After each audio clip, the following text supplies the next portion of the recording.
Forget about the only Pakistani in that town on air. I was the only person of color.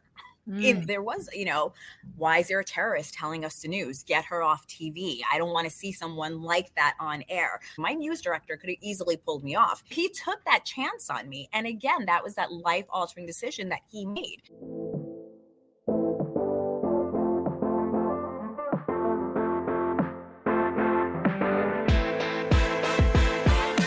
Welcome to the SheSpeaks podcast, a podcast created to elevate women's voices across diverse backgrounds on topics impacting women. I'm your host, Aliza Freud, founder and CEO of SheSpeaks. Each week, I have a conversation with a woman expert who shares her best how-to advice on a topic so we can learn how to better do that one thing from a woman who's been there and done that. Our hope is that these conversations help you feel more inspired to speak up and be heard in your own life and work. Now, on to the episode. Welcome back to the show. Hope you're all having a great week so far. So today's conversation is one that really hit home for me. This is a conversation I had with Hena Doba. She is an award-winning journalist, anchor, and reporter. She has covered some of the biggest stories over the last 20 plus years, including the 9/11 terrorist attacks, Sandy Hook and the Parkland massacres, as well as the Iran nuclear deal at the White House. Hena and I talk about what it was like covering 9/11. We have a shared experience in that we were both in New York City, in downtown New York City at that time during 9/11. And so she talks about what that was like to cover it and how she was able to get people to talk with her about their experience. And I think one of Hena's amazing qualities is an ability to make whoever she's interviewing feel at ease and able to talk with her about their experiences. I've actually been on her program with Hena on Cheddar News, and she has just this knack for being able to tell stories in a compelling way and to interview people in a way that really brings out the best stories. So I'm going to let you hear my conversation with Hena. We're going to jump into it. Here we go. Hena, welcome to the show. It is my pleasure. Thank you so much for having me. I am flattered. This is such a privilege for me. Well, I am so looking forward to talking with you because I have an enormous amount of respect for the work that you do. And I want to talk about maybe a little bit going back. How did the interest start in television journalism? This is such an interesting topic, but I am first generation. My parents moved here from Pakistan maybe 8 months before I was born. This is the late 70s in New York City. And as you can imagine, no one looked like me on TV. It wasn't even close. And we grew up in lower income housing in Queens, but my mom had an arranged marriage to my father, who was double her age. She was 16, he was 32. And what she always told me since I was a kid, again, even growing up in the projects where the school system wasn't fantastic, she was like, education is key. Then you can have a lot of the opportunities that I didn't. That's why we moved to this country. That's why we're in New York City. But they always pushed me towards medicine, towards medical school, because that's all they really knew, right? I mean, the successful people that look like us were typically doctors. And I told them, I'm like, I never thought I'd be on TV, but I'm like, I think I want to be an English teacher. And they're like, you don't want to be an English teacher. But so I was pre-med. I paid for my own college. So I went to the SUNY system in Buffalo, New York. They had a great engineering medical program. But I started writing for the school paper just for fun, for me. And I became feature editor of the school paper. And then the day before graduation, I got a job as a producer at a tiny little TV station, making $17,000 a year in Watertown, New York, which is 8 hours from New York City.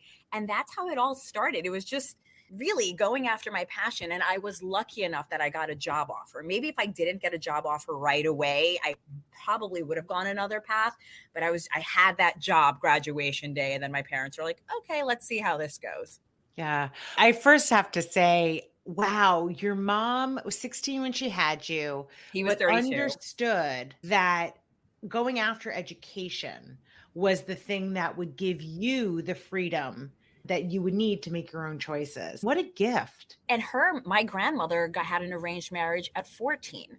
So to a 30-year-old man. And this is my dad and my granddad. They were great men. It's just the way the culture was. Yeah. So I'm just very lucky that my mom realized, because this is the same time around college that a lot of people around us were talking about arranged marriages for me or women my age. So glad my mother was like, no, she needs to stay in school. She needs to go to college. I'm very lucky that way, truly. Yeah. Yeah. Let's talk about some of the really monumental things that you've been able to cover. You had the opportunity to cover the 9/11 terrorist attacks. Can you talk a little bit about that experience? I was a producer at Watertown, New York, like I mentioned, and I just happened to be visiting my family in Queens, New York when 9/11 happened. This is a long time ago. So we didn't have phones. So I just took my camcorder and went outside and started filming and started talking to people, trying to make my way to the city. I wasn't on air then, but the small station, this tiny little station in Watertown, is like, can you get to ABC in New York? Send us all your video. And that's when my on-air career started. But when I got back to Watertown, there was a huge list of complaints from viewers. It's a small town. It's a military town. There's so much fear, and our soldiers are being deployed for a year and a half. So there's a lot of anger there too. So there was, why is there a terrorist telling us the news? Get her off TV. I don't want to see someone like that on air. My husband just is being shipped off to Iraq to fight people that look like her. But again, this is when you have a good group of people or opportunities around you. My news director could have easily pulled me off. He hired me as a producer. He didn't have to deal with it. He could have been like, Hena, it's fine. You're a producer. But he really fought for me. He's like, you did a great job. And I mean, forget about the only Pakistani in that town on air. I was the only person of color. There were two stations. There was a tiny little town. So he took that chance on me. And again, that was that life-altering decision that he made. Because I'm sure if he said, great job in New York City, thank you for all your work, keep producing shows, I probably would have stayed a producer. Wow. Can we talk for a moment about the foresight you had to recognize that this was something that was really important, that what happened 9/11, to go out with your camcorder and to talk with people and to record? Do you still have that footage? That station doesn't exist anymore. And one of my biggest regrets is not saving it. Wow. And I'm sure you remember at that time, no one could call anyone. All the cell phone towers were down. And then I was hearing all these stories about race-related attacks.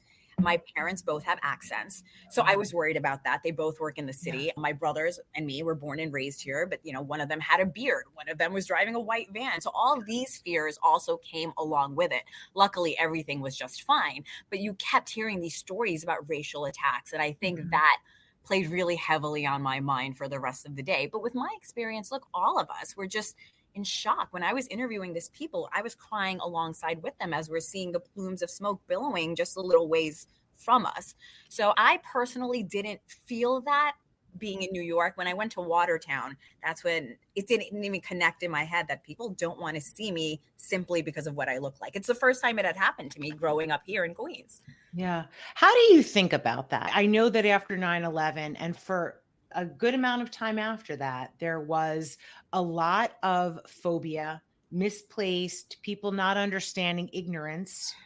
How, as somebody who had to confront that, it sounds like immediately after 9/11, how do you think about it? What should other people know about what that experience is like? One, and I'm so proud to say, and I think you would agree because you've been in media so long, a lot has changed. Right. I think now I see reporters with hijabs on, or my maiden name was Zulfikar, and every newsroom's like, you're not using Zulfikar. What is Zulfikar? I don't think that would be an issue now. Back then, I think age may have helped me because I was 21, fresh out of college. And I think I had such a good team around me, and that includes my news director and fellow reporters, that I was cushioned a bit. With that said, my next reporting job was in Savannah, Georgia. Lovely town, love Savannah. It's still one of my favorite cities, but I'd never been down south. And as soon as I left the airport, my first day in Savannah, I see a bumper sticker that says, kill them all and let Allah sort them out. And I'd never seen something that blatant, such discrimination. And that's when I'm like, okay, you're down south now. Just be a little bit more careful.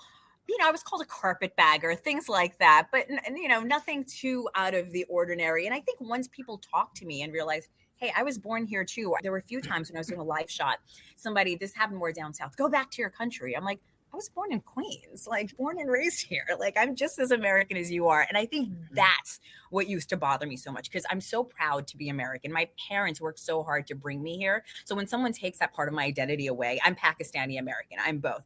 That really gets me angry because I'm so proud to be an American and all the opportunities that this country has offered to me and my family. Yeah. And I appreciate you sharing that. And also the perspective that things have changed, but people can still be ignorant, unfortunately. And it's one of those things that you've had the opportunity to cover something that was incredibly monumental back on 9/11, Yeah. but then you've also covered the Sandy Hook and Parkland massacres. Can you talk a little bit about that? That was probably one of the hardest things. At that time, I was the 11 p.m. anchor in Connecticut. And as you Oh, may wow. remember, it was probably 10 a.m. and the police scanner, which every newsroom had, it's just like, hey, teacher shot in foot in Newtown. And we all thought, I'm like, that's weird. But then something like our spidey sense went, there's something going on. So I was one of the first reporters with my photographer on the scene. And I saw firefighters come out of this elementary school throwing up. They were just vomiting. And we had no idea at this point, no, because on the scanner, they didn't want media to just come surround this elementary school. And then I called my news director, and this is in Connecticut. I'm like, there's something more going on here. And by that time, New York media showed up, all of Connecticut media showed up, and it was by 1 o'clock we had found out exactly what happened. I've always been the breaking news correspondent. So when I saw those firefighters coming out and vomiting and crying, and then you thought about what was inside. My husband, my now husband at the time, he was Governor Malloy's spokesperson. So on the other end, he's behind everything and he's seeing the funeral arrangements. I hate to even say this, but the body bags coming out. It had such a huge impact on both of us that even now it just completely shakes up. I'm still friends with a lot of the parents there because you have to be empathetic. The town really didn't want us there, and understandably. And then when they wanted to tell their stories of their children and just the groups or organizations that they put together when it came to gun violence or being a little bit more careful about guns and security. And Connecticut then had the strictest gun policy in the country right after that because of Governor Malloy. But I think it's the change that this prompted altogether, I think I don't want to call it special, but I think it changed a lot of lives. But then before you know it, I'm in CBS New York, I'm at the CBS network. And that's when I used to travel all the time. And that call came again, and I'm on the plane to Parkland, Florida. And this time it was a little bit different. It was teenagers, but they wanted us there. They wanted the media there, I think, because the kids were a little bit older and they knew what they were feeling. They were angry. Some of them were a little relieved that it's over. And then we just heard their stories as well. And you know this as well as I do. Sometimes it's the worst tragedies that bring people together. There were so many circles that I was hugging and crying these parents or these children, because how do you even process what's going on here, whether it's 6 years old or 16 years old? It's just so hard to process for adults like us.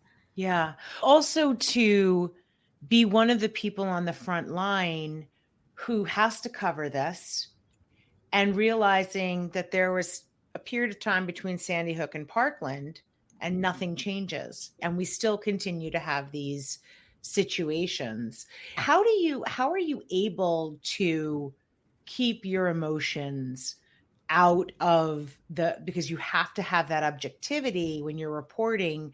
What do you think helps you do that so that you're able to move forward and do what you need to do on camera? I think journalism has changed here, and I don't agree with it. But back then, it was the first thing you learn in J school is this isn't about you. The story is not about you. Your job is to tell other people's story. Nowadays, I see a lot of reporters or hosts make the story about themselves. I think that's that slight change I've seen in journalism, but especially for these hard-hitting stories, I keep in mind, like, I'm knocking on this person's door during one of the hardest days of their lives, if not the hardest day in their life. And I always kept that in mind. You have to go with empathy, and you have to realize the story is not about you. So it's empathy. You have to lead with empathy. Absolutely. And it's interesting because it's that very thing of empathy that you're saying is what allows you to have the objectivity when you report. Yes, absolutely. Like, I just know what soundbite to pick. I'm just like, you just want to make sure that story is told properly. Let's talk a little bit also. You've had the opportunity to cover the Iran nuclear deal at the White House. How different is the experience being at the White House versus some of these other experiences where you're on the scene of a tragic event? It's so surreal, right? You're at Pebble Row in front of the White House. I'm from the projects in Queens, and I spent 6 months there covering that deal. It was incredible. I was a correspondent for CBS News. I'm in DC covering the Iran nuclear deal right in front of the White House all day, every day. It was a dream come true. Even now, I think the Iran nuclear deal was a few years ago now, and even those pictures still pop up on my phone. I'm like, that was a good time. That was just a dream come true to be in front of the White House. I loved it. I can't say anything negative. With that said, I was living there for 6 months in a hotel where I didn't really know anyone. I was doing this job. So I went to my room every night by myself, eating dinner in front of a TV at a hotel room, but I wouldn't change a thing. It was one of the best experiences of my life, truly. It's still surreal. Yeah. Well, you've described leaving CBS as one of your toughest career decisions. Can you talk a little bit about the decision to leave, where you've gone, and how that's evolved for you?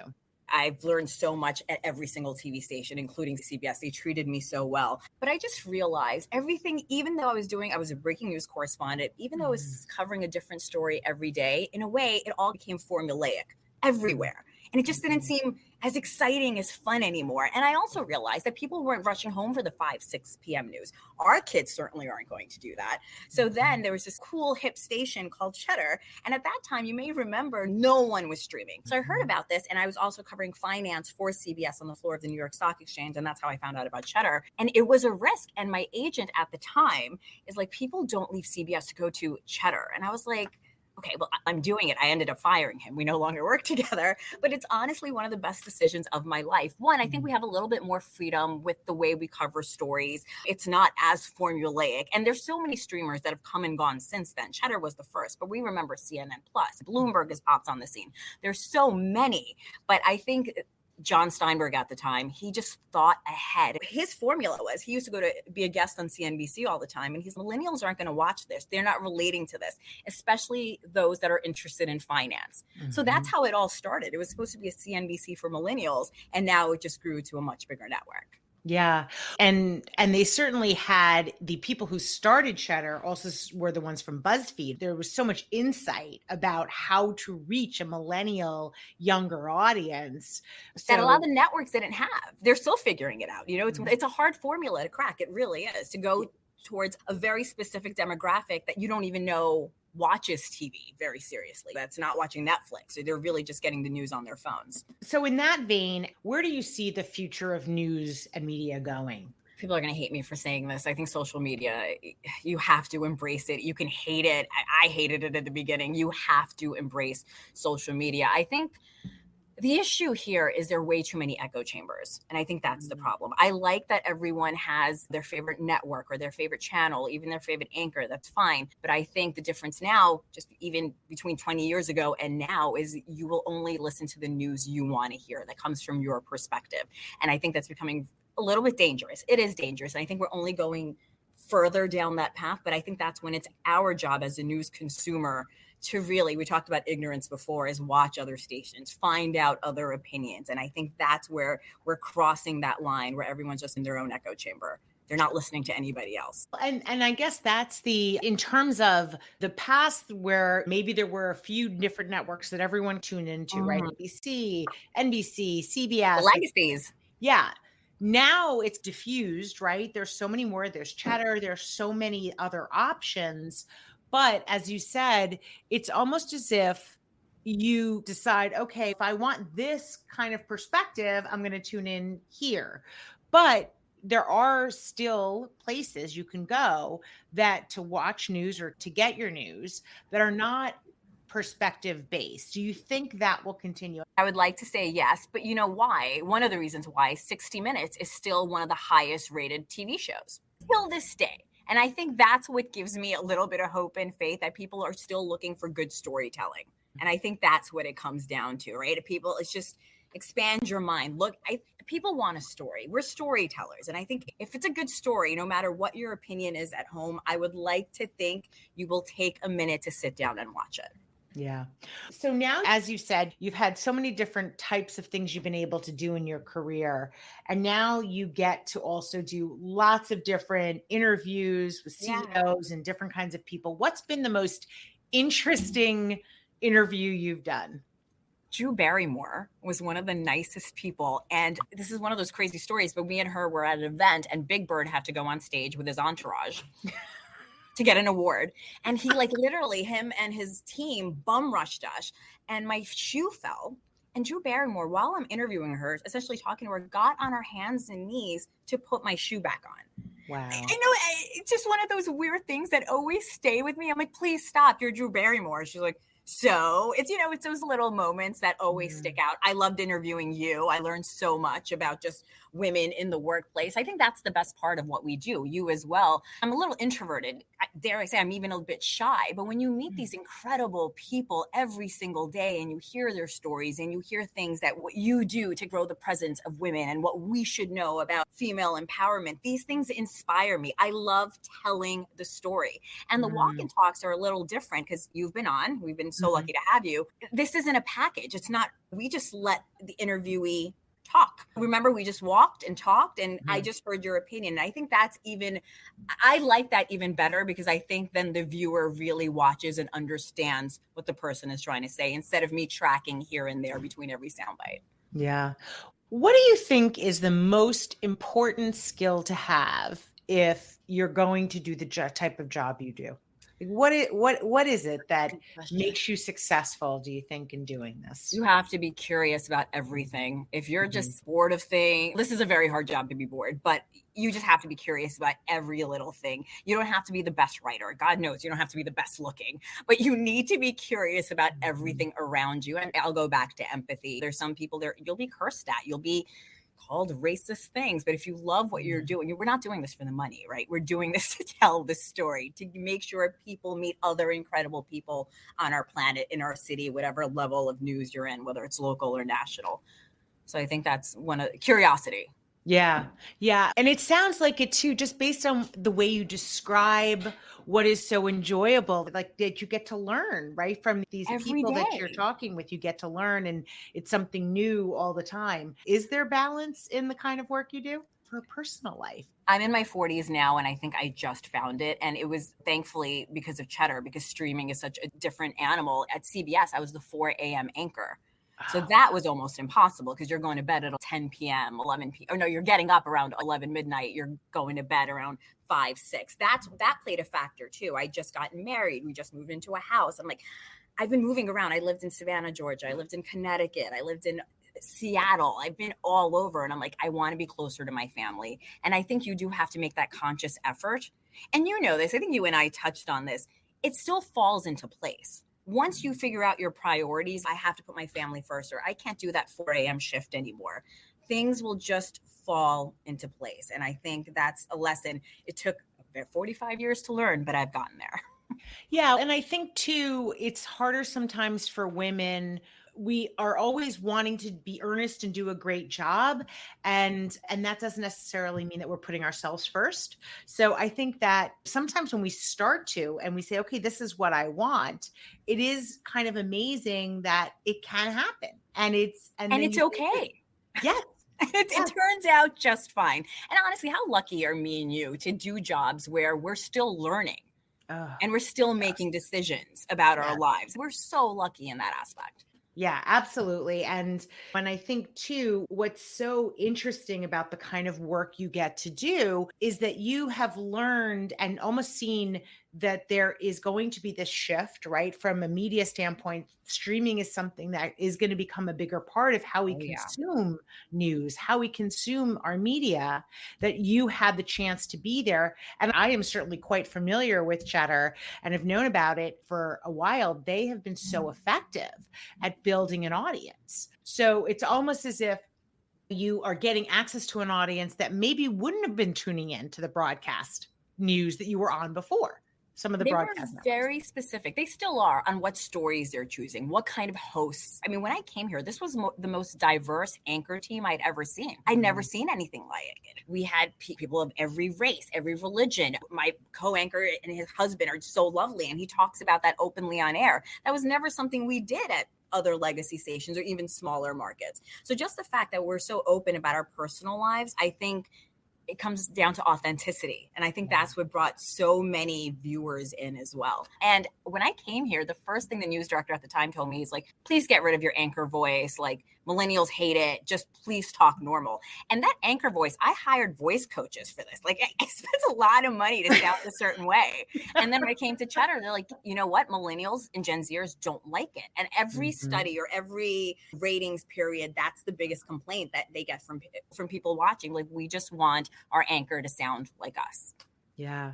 So where do you see yourself 5 years down the line? Are you still going to be doing the on camera? Are there other thoughts for what you might be working on? I don't know if this is good or bad. This is all I've done. And I think about that. I'm like, what is next? But you know what? I've also learned in my mid 40s that every time I freaked out about my life, it all worked out. And I know I keep saying that, that's that resounding thing that I keep saying. It just works out. So I don't know what's next, but this is the first time in my life where I'm okay with that.